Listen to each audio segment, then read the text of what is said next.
Assalamu alaikum. Yesterday, my video stopped midway. We were dealing with conversational English, in which I had started off with expressing sympathy and was going through complaining. So, in complaining, we saw a little bit about why complaints are necessary, in what occasions we can complain. So, there are two kinds of complaint. One is a formal, whereas the other would be the informal, as it's like just commonsensical idea. But and also there are written complaints and there are oral complaints, something that is done over the phone or something that is done personally, or sometimes you just fill in a form as in a feedback and you complain. There are various methods and forms of complaining.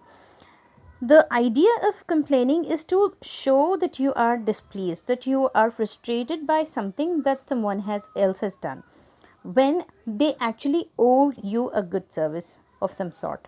Okay, and so they have to owe you, okay, owe you a good service. Excuse me. So, complaints are expressions of displeasure or annoyance in response to an action that is seen by the speaker as unfavorable. So, yesterday we stopped with this. So, a complaint would be something that could start very politely. So, you are not supposed to show anger or frustration or let any emotion get into your speech, because what happens is when we are emotional we tend to become a little rude, right? So to remember, it is necessary to remember to be polite and courteous. Okay, so these are some of the examples. Here, I have a complaint to make. Your pizza is just too salty. Oh, and then you can carry on with why don't you just add a seasoning packet to it, that if anyone who has who needs more salt can add it to it themselves, right? You could offer a suggestion as well. See, or you could simply say that sorry to say that your pizza today was too salty. Please kindly see to it that it is not so the next time. Or you could say, I'm sorry to say this, but your food is inedible. It's better not to use this kind of example. So it's better to go with this. I'm afraid I've got a complaint about your child. He's too noisy. When well, obviously there are plenty of times when you're so frustrated with your neighbor's child that you can't help it, right? You have to go out right and complain. I mean, you don't always do it, but if it's affecting your studies or if it's affecting your job, you don't have a choice. So instead of yelling at the child, you can simply go and talk to the parent, tell them that, ask them very politely to keep the child a little quiet, or engage him in somehow so that he doesn't yell so much, right? I'm afraid there is a slight problem with the service in the hotel. So this slight problem could be a very big problem, but it is necessary to have a talking platform available, because what happens is when you start rushing off in a tantrum and start throwing out a tantrum, nobody is going to listen to you, because you will come off as someone too excitable, too passionate, and nobody wants to listen to you. So when you speak politely, what happens? People lend an ear. Okay, lend their ears to whatever complaint you have, because your complaints would sound reasonable. Okay, so be reasonable about it. Then you could practice saying, excuse me.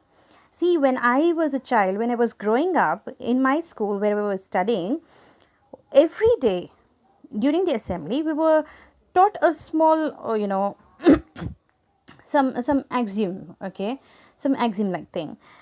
So there was this one thing, a few lines they taught us that we were supposed to memorize. I think if everyone practices, it would be really good. It goes something like this: hearts like doors will open with ease to very little keys. I repeat, hearts like doors will open with ease to very little keys. And don't forget any of these. Thank you, sir, and if you please. Yeah? Thank you, sir, and if you please. So these two things, thank you, if you please. Don't forget to use these words when you are interacting with people. By using these words, what you are indicating is that they are not your servants and you're not their owners. But still, out of common courtesy, you are asking them to do their own jobs better. So it's always necessary to use words like excuse me, not in that sarcastic way, but excuse me, not like that, excuse me, you know, excuse me, kindly, can you kindly do this, can you please do this. Always use words like those, because there's this one person I worked under. Okay, she was so really good, in every sense. The best thing about her was that even though she had the authority over us to give us, work to do, she would always add an, can you please do this. She would say, Arshiya, can you please do this? Arshiya, I'm sorry I'm troubling you, can you please do this? Even though it was not a trouble, it was my job to do it. She had that beautiful way of asking us to do things which was our job to do. So see, it endears you to people, it endears you, it makes you their favorite. Okay, I cannot forget her, I can never forget her, because it felt like, it was as if okay, fine, I don't want to go into it, but still, just try to grasp the point. Whenever, even when you're complaining, when you're interacting with anyone, always have a very soft tone, good tone, polite tone. Show them respect. Okay, give respect, take respect, remember. So even when you're complaining, make sure you respect the person who has harmed you somehow. Okay, because most of the time, 99.99% of the people don't intend to harm you, don't intend to trouble you. Okay, so please bear that in mind. I'm afraid there is a slight problem with the service in this hotel. Excuse me, but you're standing on my foot. Instead of saying, hey, come on, get off my foot. Instead of yelling at that person, you could just a tap on the shoulder. Excuse me, you're standing on my foot. It's hurting very badly. Please. You could do that. I want to complain about the noise you are making. Instead of just hey, stop it, will you just shut up. Instead of yelling like that, you could go and say, excuse me, I want to complain about the noise you're making. Or you could simply say, can you just lower your volume, please? I am having difficulty focusing on my work. I'm angry about the way you treat me. See, when someone is mistreating you, when someone is abusing you, instead of fighting back, because sometimes happens between spouses, between siblings, between friends or colleagues, they inadvertently, they tend to insult you somehow. It feels insulting. Whatever words they are using, it may seem insulting. Instead of insulting them in turn, because it is it is kind of an instinctive response. Instinctive response is in ava senja nanu seira, right?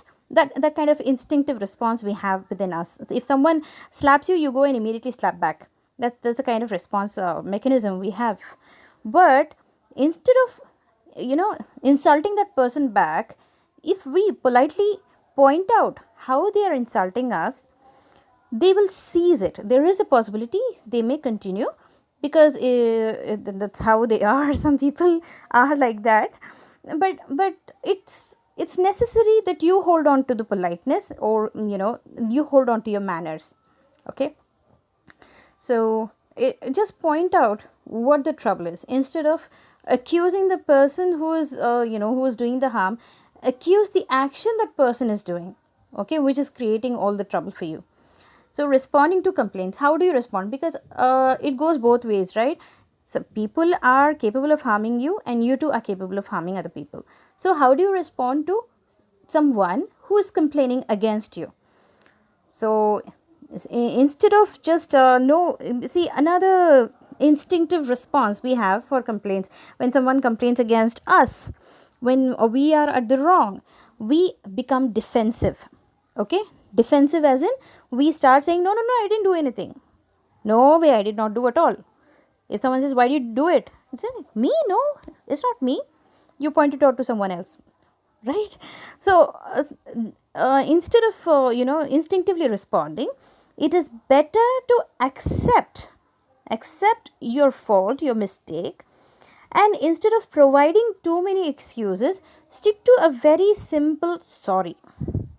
Okay, I'm so sorry, but this will never, and also assurance, give them the assurance that this will not happen again, that you will try so much that it would not, this problem would not occur again to that person.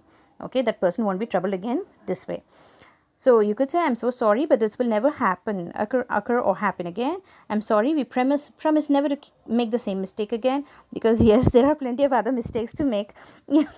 Okay, that was said in as a joke. If you didn't get a laugh, no problem. Anyway, I am really sorry. We'll do our utmost best not to do the same mistake again. Now, negative response to complaints. See, this is positive response. You know how you positively respond. You accept the guilt, and also you assure that that the same mistake won't happen again. Now, negative response goes something like this. Negative response goes something like this. Sorry, there is nothing we can do about it. I'm afraid there isn't much we can do about it. We are sorry, but the food is just all right. So instead of like throwing a tantrum once again when someone accuses you of not doing your job properly, what you can do is you can say that I'm sorry. I'm sorry if it's troubling you, but we are giving our best. But we are doing our best, right? So that should be enough. So things to remember about complaints is when expressing a complaint in English, it helps to be polite. Although I'm angry about your pizza, it's too salty is one possible way of expressing a complaint. It is considered too rude. So it is better you use more polite expressions if you want to get what you want. So our next topic is apology. What is apology? Apology is a statement that has two key elements. It shows your remorse over your actions. It acknowledges the hurt that your actions have caused to someone else. Okay, so first of all, it shows that you are sorry, that you have made a blunder, that you have made a mistake. Okay, and it is also acknowledging the hurt that your actions have caused to someone else. That is, because of your mistake, someone else has suffered. Okay, so I may have probably been careless about something. Okay, say for instance, I hadn't realized that it was a tiled floor, and I had just like dropped some water over it, spilled some water, and I did not bother to wipe it off. Okay, so someone else, because of my little carelessness, because I was a little careless, I did not think that someone else might come and put foot there and might slip. So I did not think like that. So if I had been a little careful, the accident could have been avoided. So that's a bit of an extreme, but still there are plenty of cases when you bump into someone and you need to apologize because like that person has received a shock. Because when you are bumped by someone, obviously you get the shock, right? It goes and works in plenty of ways. There are so many reasons why we need to apologize to people. We may sometimes do it carelessly, sometimes inadvertently, not knowing, not predicting the repercussions of our actions, or how it is going to affect other people. We might be thinking of our own selves alone at that particular time, and later on we realize, oh my god, it has had a wider impact. All of these things we tend to know later at some point, and it is better to apologize as soon as you feel some remorse. Okay, don't wait for an ideal time. Never wait for okay, I'll wait until that person is alone so that I could go and apologize to her. Not necessary. It is okay even if people see you apologizing. What it shows is that not that that you have made a mistake. That is not something that is being highlighted. When you apologize in front of people, first of all, that person's dignity is restored. Okay, so if in case because of you that person has been humiliated, that person's dignity would be restored. Secondly, you won't come off as someone who's a coward. Only a coward sneaks behind other people and finds a lone corner to apologize. A brave person would brave it out. Okay, would come outright and apologize in front of everyone. Okay, so you see, apologizing is essential and it should be done as soon as the mistake is felt. Okay, so we all need to learn how to apologize. After all, no one is perfect. We all make mistakes, and we all have the capability to hurt people through our behaviors and actions, whether these are intentional or not. So it isn't always easy to apologize, but it's the most effective way to restore trust and balance in a relationship when you have done something wrong. I hope the fonts are visible. They are pretty small compared to the previous page I had. So, why do you apologize? First of all, there are many reasons why you should make a sincere apology when you have hurt someone unnecessarily. First, an apology opens a dialogue between yourself and other people. So, what happens when you do not apologize? Say, for instance, I have probably dumped a garbage, and that garbage has, like, I didn't realize it was, it was also falling on my neighbor's house. I didn't know that. So instead of, that person yelling and me yelling back and saying, oh, I mean, it's kind of defensive. I mean, it's an instinctive response. We start defending our actions, right? So instead of doing that, I could simply say, I am so sorry.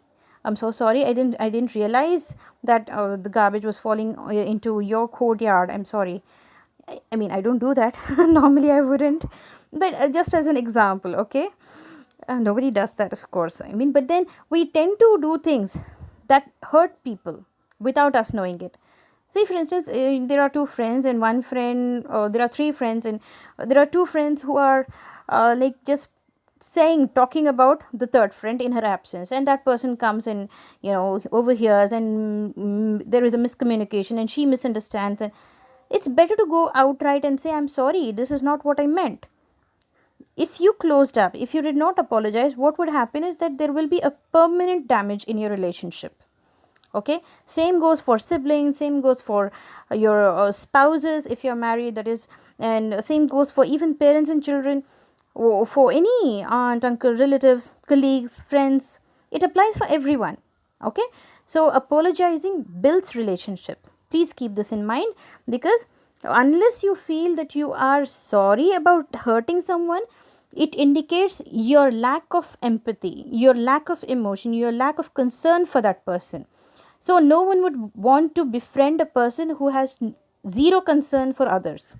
Okay, so apologizing is very important to build relationships. Please bear this in mind.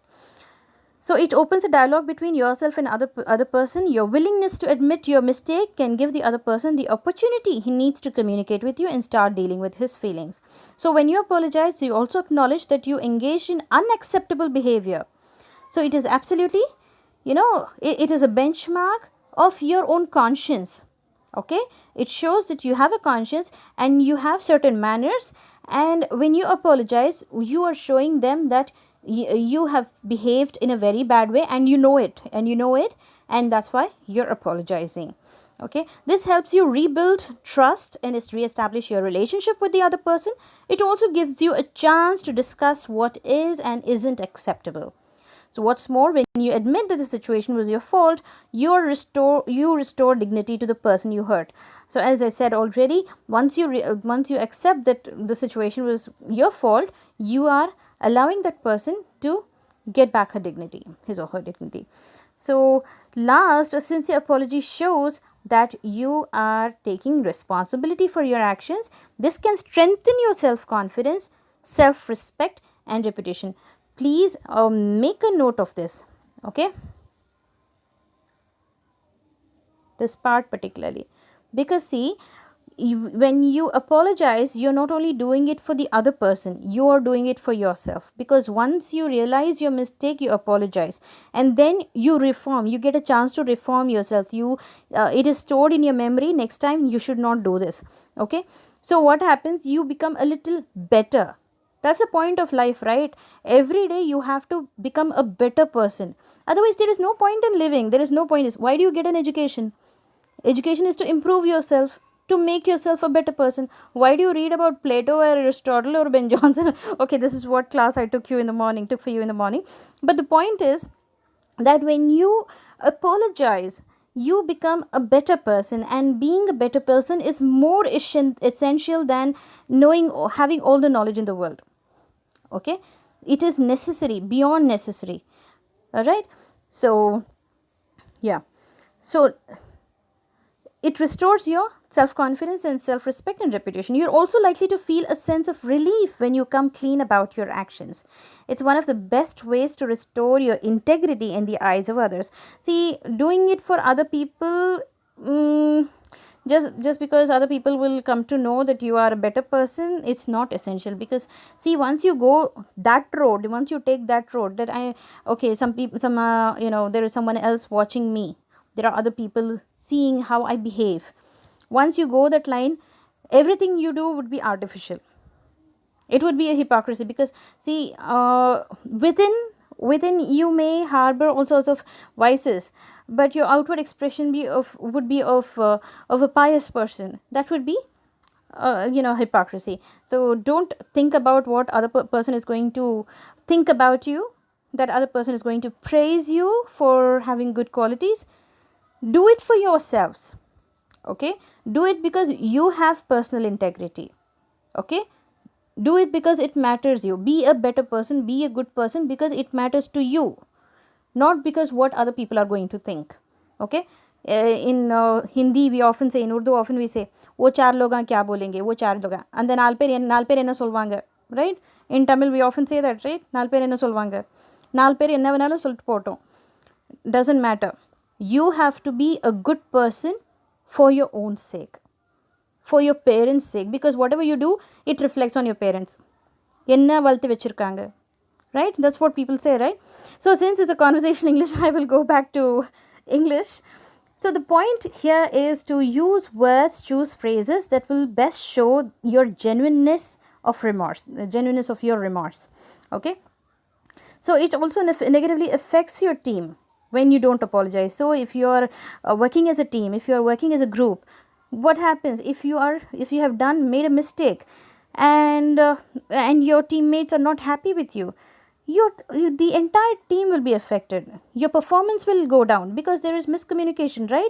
Nobody wants to communicate with you. So when you are rude to people, immediately apologize. When you are not when you are not polite to people, immediately apologize, because ultimately everyone is going to suffer, you, them, everyone. All right. So, but we also know that apologies are difficult, with all these negative consequences, as in like having a toxic work environment. All of it is like really bad for having a good atmosphere, right? So apologies are difficult mainly because it requires courage. Only a brave person can apologize. A weak person will feel all the more weak. See, it takes guts. It takes guts to say sorry. See, anyone can make a mistake. Anyone can be angry. Anyone can be rude. Anyone can be impolite. You don't need education for that, and you don't need training or personality skills, or you don't need any of that. You don't need principles, moral values. You don't need any of that to be angry. Anger is the mark of a weak person.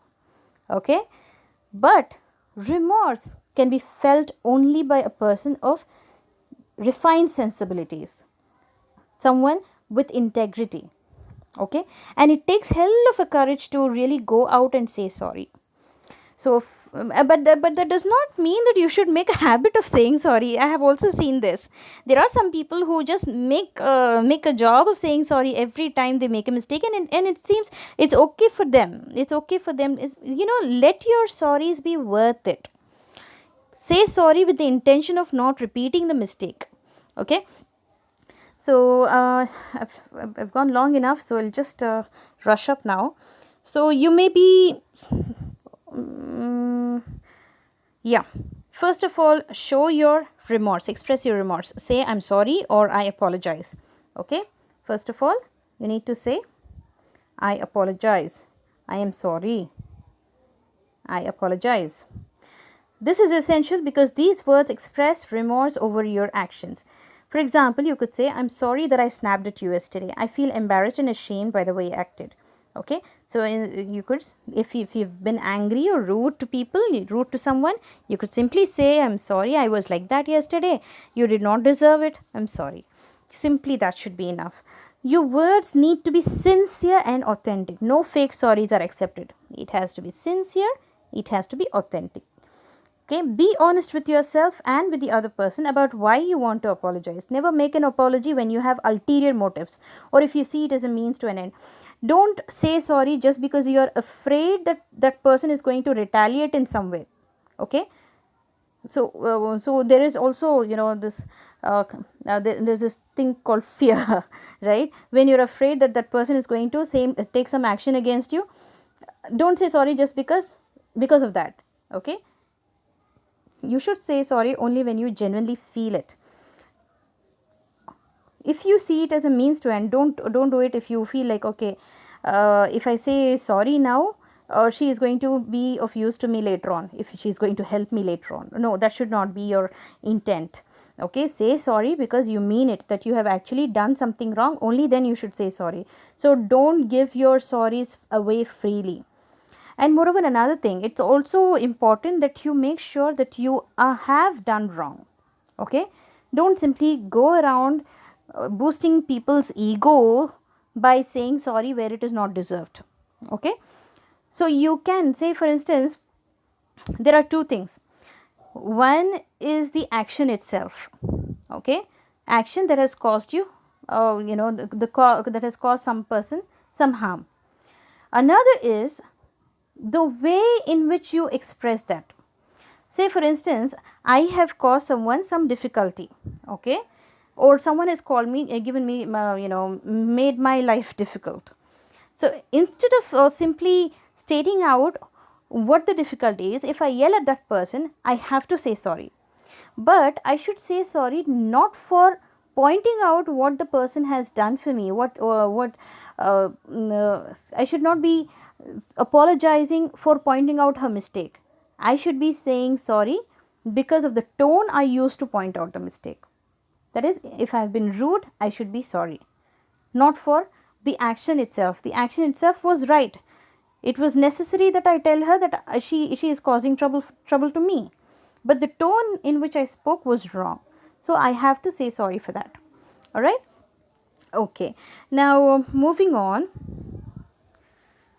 Timeliness is also important. So see, in when you are apologizing, it's necessary, it's very very necessary that you apologize immediately. Don't wait for another day, because as the days move on, the strength of your apology will keep weakening. Okay. Second, admit responsibility. You have to admit your responsibility for your actions. Whatever you did, you have to take up the responsibility. You have to say, yes, I did wrong, I made a mistake. Okay, don't throw the blame on someone else. Okay, then make amends. When you say sorry, you also have to make amends. You have to do a follow up. Say, for instance, you have caused someone some harm and that person is angry with you and you are apologizing for causing her harm. Simply saying sorry should not be enough. You have to follow it up with further actions. You have to do everything in your power to to retract or compensate her for the trouble you have caused her. Okay, so you have to try to make amends. If there's anything I can do, see, this sentence is really good. This sentence is really good. Look at this. This pen is not getting selected. Yeah. If there's anything that I can do to make this up to you, please just ask. I realize that I was wrong to doubt your ability to chair our staff meeting. I'd like you to lead the team through tomorrow's meeting to demonstrate your skills. Okay, so admitting that you are wrong is the first step. Okay, the second step is to make amends. Try to make amend, as in try to do something to rectify that mistake. All right, then promise that it won't happen again. Step 4 would be to promise that it won't happen again. And if you're concerned that your words won't come out right when you apologize, write down what you want to say and then role play. So don't offer excuses. Some of the things, as I said yesterday, when you are conversing, when you are talking, it's better to remember what not to do. Okay, in every situation you have to remember what not to do. First of all, never offer excuses, because nobody is going to listen to any of your excuses. They want only things to be done. Okay, and moreover, don't play blame game. It's not given here, I'm just saying it myself. Never play blame game. Don't blame it on others. Whatever mistakes you've done, accept it. Don't expect other instant forgiveness. Don't expect people to instantly forgive. Sometimes they may say, okay, it's okay, but then they will still harbor some hurt within them for whatever you've done. So don't expect them to forgive you easily. Be aware of legal ramifications, and this will happen only when you know, when it's something very it's something that you have done in a professional setting, or even in a private setting. It is quite possible. At a personal level, it is quite possible. So see, instead of before you apologize on behalf of your organization, you may want to speak with your boss or get further advice from a legal professional. However, don't use this as an excuse not to apologize. So what happens is, when you are working for an organization, it is better to talk to your boss before you go and apologize. At a personal level, it's necessary that you apologize immediately for and take up responsibility for whatever mistake you have made. But at a professional level, when you are working under someone and you are as a representative of that particular institution, it's necessary that you stick to the rules laid down by your institution, by your organization, because you may embroil them in a lot of legal suits if you take up responsibility, out of your own nobility of mind and all that. So be gracious and fair when you receive an apology. So how do you receive apology? You have to be very gracious and forgive people easily. If you respond with aggression or self-righteousness, you may lose the respect of the person who apologized. So when someone apologizes to you, okay, someone comes and says, sorry, I did that, there is a possibility that you may still harbor some anger inside you, and you find an outlet here. Okay, now we've got a chance to demean her. You may feel like that, but don't act upon that impulse. Tell them very graciously that they have been forgiven. Okay, and you don't need to rehash everything that has already gone. That person is apologizing. Come on, you have to be good enough, gracious enough, big enough, generous enough to forgive that person. All right. So otherwise, what would happen if you are still aggressive despite that person apologizing? If you're still aggressive, what would happen is that person is no longer going to respect you. Secondly, don't demand an apology from someone else. They may well refuse, and you can easily end up in an angry, unproductive standoff. So don't expect other people to say sorry. If they do it because they are good people, yeah, only good people can apologize, not not the ones who are full in their own heads. They are never going to say sorry. Don't expect that of anyone. Okay, so if someone says sorry, accept it graciously, forgive them easily. Okay, but if that person is if you are going to start expecting everyone who has hurt you to apologize, you'll be waiting for a long long time. No one does that. I mean, except for the ones who really have some integrity within them, nobody really cares to apologize. So these are the four steps: express remorse, admit responsibility, make amends, and promise that it won't happen again. Okay, please take a screenshot. If I hope it is visible, I'll repeat once again anyway. Express remorse, admit responsibility, make amends, promise that it won't happen again. So here are some of the phrases you can use. I must apologize to Isabel for my late arrival. I'd like to apologize for my trouble making. Trains may be subject to delay on the Northern Line. We apologize for any inconvenience caused. Yeah. Or you could simply say, I do. So take a seat, please. I request you to take a screenshot here. I do apologize for. I must apologize for. I apologize for. I'd like to apologize for. I'm so sorry for. I shouldn't have. I shouldn't have done this. I'm sorry. Or it's all my fault. Please forgive me. I'm ashamed of myself for having done this. Please forgive me for. Excuse me for. I'm terribly sorry for. Pardon me for this. Please forgive me for my. Please accept my apologies for. So these are the common phrases that you use to apologize. When you are accepting apologies, you can use these phrases. Take a screenshot of this as well. That's all right. Never mind. Don't apologize. It doesn't matter. Don't worry about it. Don't mention it. That's okay. I quite understand. You couldn't help it. Forget about it. Don't worry about it. No harm done. It's all right. That's my go-to accepting apology word. Yeah. So make it simple, and try not to embarrass yourself and the other person while you are apologizing. So finally, we are going to discuss the last topic for today: Having a conversation with total stranger, initiating a conversation. How do you initiate conversation with them? You can start off with simple sentences, simple words like, how about this weather? What was the how was the traffic? What do you think of the sport team this season? Well, this is not something you do immediately. Okay, you first make eye contact with that person. Okay, so if it's it depends. But see, whether it be a professional setting or a party or a private setting where you're just visiting someone and you have visitors there, why do you need to communicate with strangers? That could be one of the questions my son would ask, because he is quite reticent. He doesn't talk to many people. But then it is always necessary to break the ice. Okay, you need an icebreaker with people so that you can function well later on.